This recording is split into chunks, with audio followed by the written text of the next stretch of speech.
Hey guys, today I'm going to do a quick overview of my Anet A8 3D printer. So this is what it looks like when it's finished. It's a pretty nice looking 3D printer, but when you get it, it's going to look a lot more like this. You got all the parts. Total build takes around 8 hours.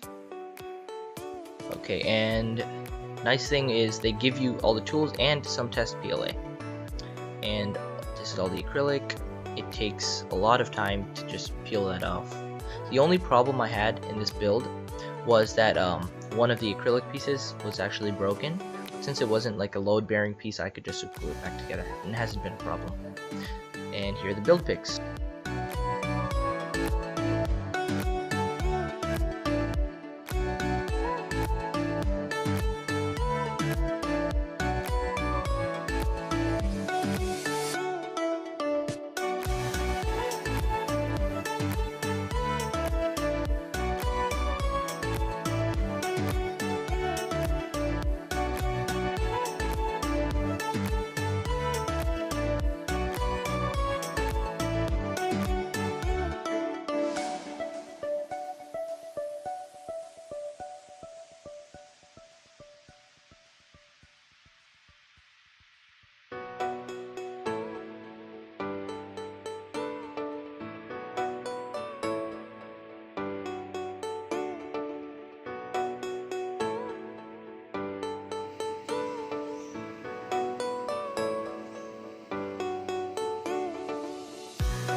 So after I got the build done, the first thing I did was print out this cooling nozzle. It seemed to be something that every Anet A8 owner was doing, so I thought I would too.